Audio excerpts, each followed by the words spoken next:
চেষ্টা কৰিছো 2019 চনত সংঘটিত হোৱা পুলৱামা ঘটনাক লৈ একে বুলি ইতিমধ্যে মন্তব্য কৰিছিল কালিৰ দিনটো ধিঙৰ বিধায়ক আমিনুল ইছলামে এআইডিএফৰ বিধায়ক আমিনুল ইছলামে পুলৱামাৰ সংঘটিত হোৱা সেই ঘটনাৰ লগত পাহালগামত সংঘটিত হোৱা এই ঘটনা একে বুলি ইতিমধ্যে উল্লেখ কৰিছিল অৰ্থাৎ কেন্দ্ৰীয় চৰকাৰৰ এটা পৰিকল্পিত ঘটনা বুলি ইতিমধ্যে উল্লেখ কৰিছিল কেন্দ্ৰীয় চৰকাৰে এটা পৰিকল্পিতভাৱে এই ঘটনা সংঘটিত কৰা বুলি ইতিমধ্যে কেন্দ্ৰীয় চৰকাৰক এক প্ৰকাৰ অভিযোগ উত্থাপন কৰিছিল কেন্দ্ৰীয় চৰকাৰৰ বিৰুদ্ধে তাৰ পিছতে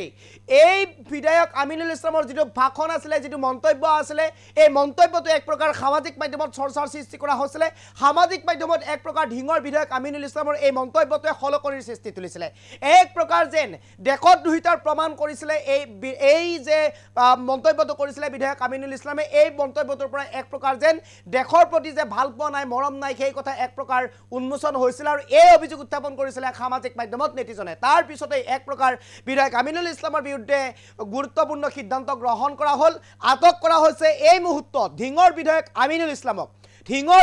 আমিনুল ইছলামক এই মুহূৰ্তত আটক কৰা হৈছে এক প্ৰকাৰ যেন বক্তব্য দি এক প্ৰকাৰ যেন এতিয়া আৰক্ষীৰ হাতত আটক হ'বলগীয়া হৈছে ৰঙাহৰৰ আলহী হ'বলগীয়া হ'ব পাৰে এতিয়া ধিঙৰ বিধায়ক আমিনুল ইছলাম এই মুহূৰ্তত খবিকে লৈ বেকনে চেষ্টা কৰিছো ধিঙৰ বিধায়ক আমিনুল ইছলামক আটক ধিঙৰ বিধায়ক আমিনুল ইছলামক আটক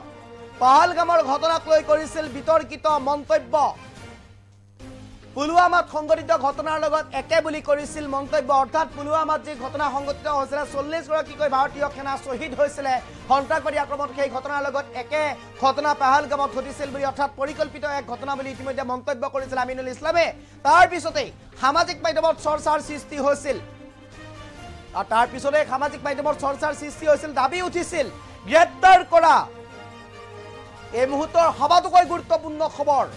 ধিঙৰ বিধায়ক আমিনুল ইছলামক গ্ৰেপ্তাৰৰ দাবী উঠিছিল অৱশেষত আৰক্ষীয়ে আটক কৰিলে ধিঙৰ বিধায়ক আমিনুল ইছলামক ইতিমধ্যে ধিঙৰ বিধায়ক আমিনুল ইছলামক আটক কৰা হৈছে নিজ যি বাসভৱন আছে নিজ বাসভৱনৰ পৰা ইতিমধ্যে আটক কৰা হৈছে ধিঙৰ বিধায়কগৰাকীক ধিঙৰ বিধায়ক আমিনুল ইছলামক ইতিমধ্যে আটক কৰিছে ধিং আৰক্ষীয়ে এই মুহূৰ্তৰ সবাতোকৈ গুৰুত্বপূৰ্ণ খবৰ পুলৱামা কাণ্ডৰ লগত সংঘটিত পুলৱামাত যি ঘটনা সংঘটিত হৈছিল যি 40 গৰাকীকৈ ভাৰতীয় সেনা শহীদ হৈছিল এই শহীদ হোৱা ঘটনাৰ লগত এক প্ৰকাৰ যি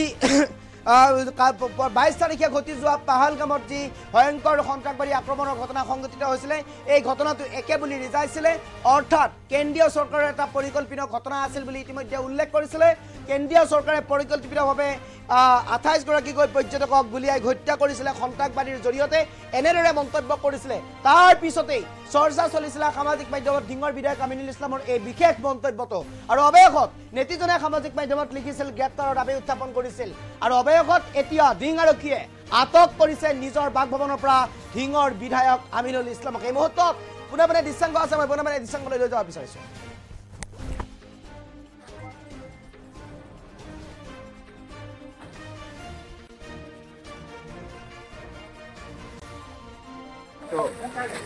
बीजेपी राष्ट्रीय दुश्मन म्हणजे रास्ता को तक पहुंचाई जाएगी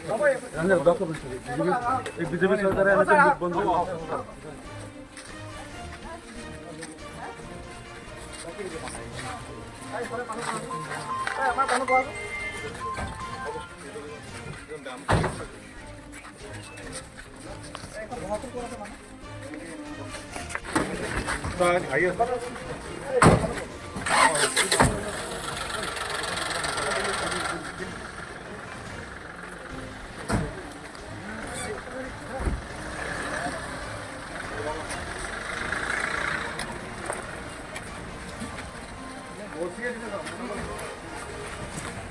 बीजेपी सरकार तो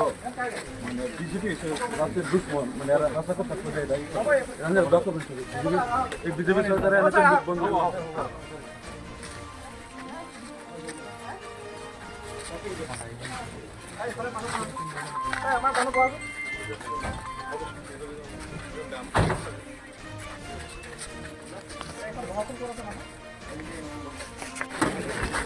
आइए